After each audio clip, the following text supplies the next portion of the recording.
My guest this morning here on Jersey Magazine on WDHA and WMTR has actually been with us a couple of times. He's a Madison native, Danny Buckelew. Good morning and welcome back. Hey, how's it going, Jim? Thanks so much for having me on. And You, again, thanks for inviting me back. you're What, three very years now? welcome. Coming up on Monday, April 15th, is the Boston Marathon. It's a huge day in Boston, Patriots Day, the Red Sox with the day game. It's kind of a mini holiday, if you will, in New England. 14 years ago, you received the diagnosis of multiple sclerosis. Yeah, And on Monday, April 15th, you're going to be running in the Boston Marathon again. I am yeah. blown away by what you've accomplished so far. First of all, congratulations. And Thank you. second, how has your training been going? Thank you. Oh, the training's awesome. And so it's kind of changed from the first 2 years that I ran Boston. So I run for the MS Society because as you said, me being an MS patient, that's something that is near and dear to my heart. Is doing anything I can to help us find a cure for MS. And so that's why I'm running for the MS Society. I mean, I'm not going to be the one that's coming up with the cure, but me running is a way that I feel that I can help contribute towards us reaching that cure. Um, but yeah, so I definitely have a different approach on the training. This time, not only do I have my charity team running coach, but I also now have a personal running coach that I'm working with. He's the one who I'm really just more interacting with on a daily basis in terms of what my training is going to be. And let me tell you, this has really been just extremely exciting throughout the journey over the past 4 months and going through and having his guidance and recommendations in terms of going about my training. The thing that's really different too with this is like this personalized approach is I'm getting a training plan for 2 weeks at max.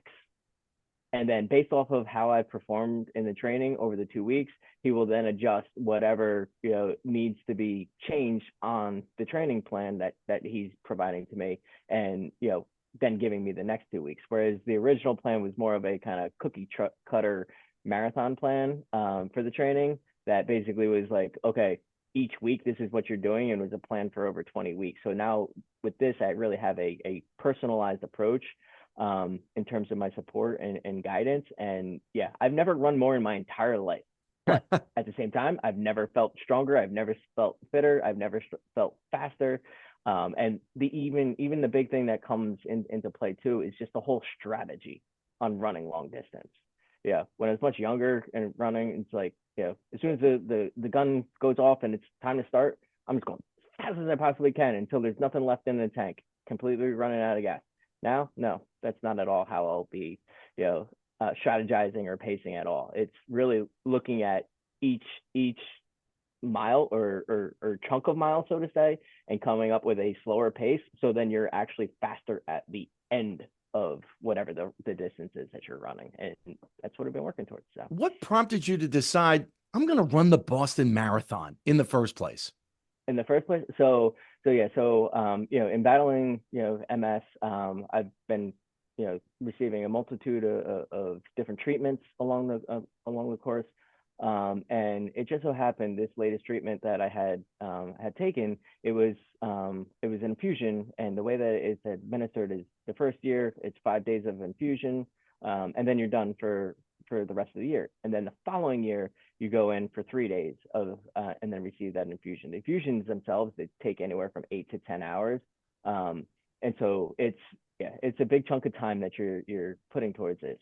The one thing though with this therapy that I had taken, there we actually just had a paper get published, a medical paper get published, where they had 13-year data for patients that had received this MS medication, where about 60%, I want to say, did not need a third year of treatment or any additional treatment. And that's where I was like, that's going to be me. I want to be that patient that, it's going to be 2 years of the infusions. And then after that, I'm done. And so it just so happened when I was receiving my first infusion, it was on Patriots Day, which is a Massachusetts holiday, which is the Mm-hmm. day that the Boston Marathon is ran every year. I was sitting getting my infusion on that first day and watching the Boston Marathon and thinking to myself, you know what? I'm going to finish my infusion marathon by running the Boston Marathon.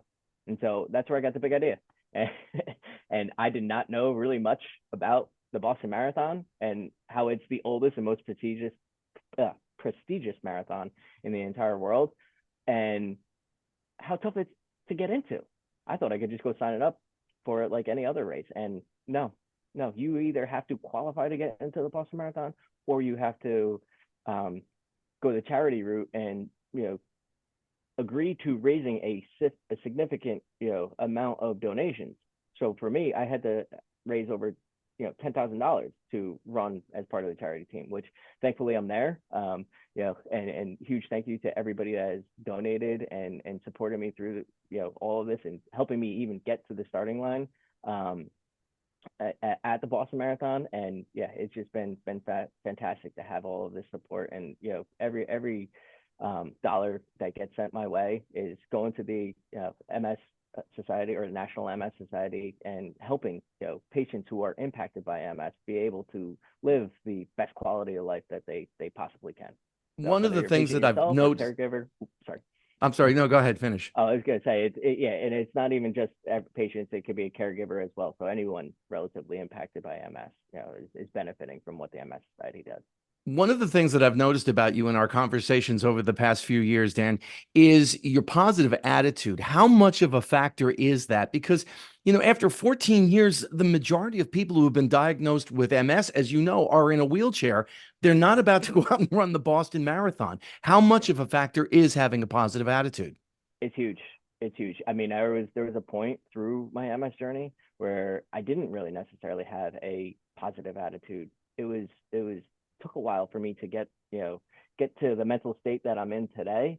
And it was really just relying on others. It was others that I was seeing. There's a specific individual that I had gotten in contact with who also is an MS patient, but when we were exchanging emails, I saw on his signature that he was a founder and CEO of a of a company, and I'm like, you know what?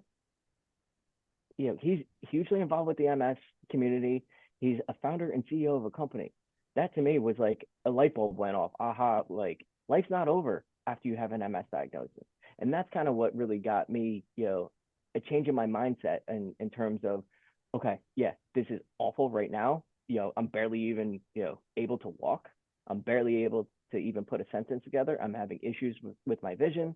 But you know what? If there's other patients that have MS that have gone on to really achieve great things, that's the path that I want to follow.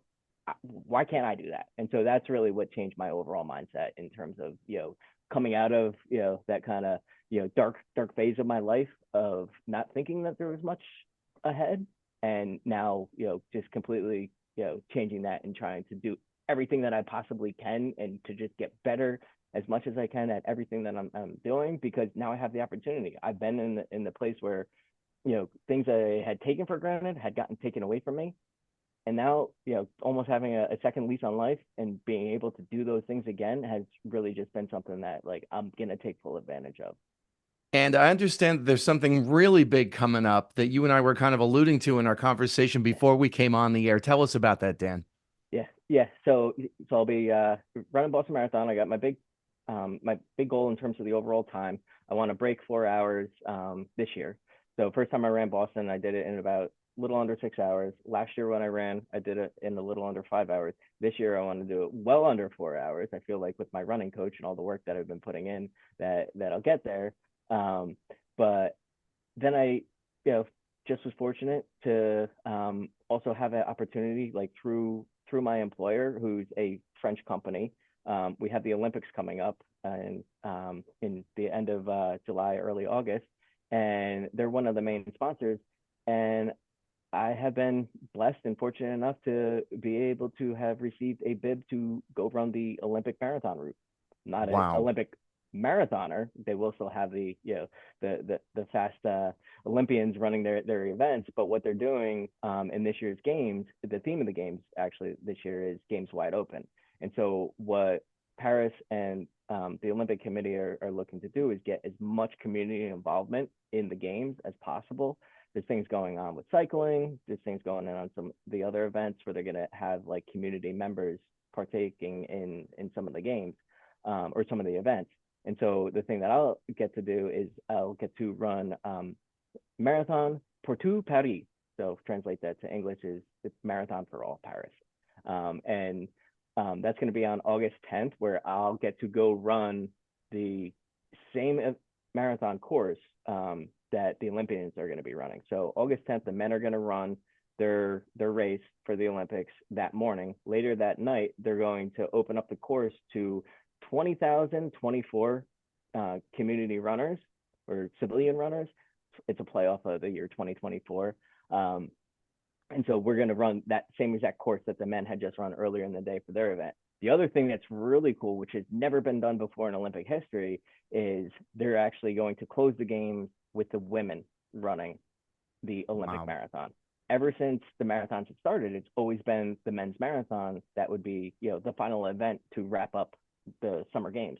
Whereas now it's going to be the women that's going to be the closing event, and that's just really really exciting to see that now it's going to be the women closing event. As a runner, I feel like nothing against the U.S. men, but I feel like we have a stronger field of runners that are in the female group, and so I'm going to be really excited to see that. And I think it's perfect too. If I'm running the marathon on the 10th, I'll not really be wanting to do too much running around Paris and stuff around then. So sitting back and just watching a marathon, on the 11th and watching the women and see what they do, it will be a nice way to, stay off the feet for a little bit. Then won't run around Paris and get to take in all the sights. Such a wonderful story, Dan. For WDHA and WMTR listeners who want to learn more, or maybe they want to join your team, help contribute to what you're doing, how can they do that?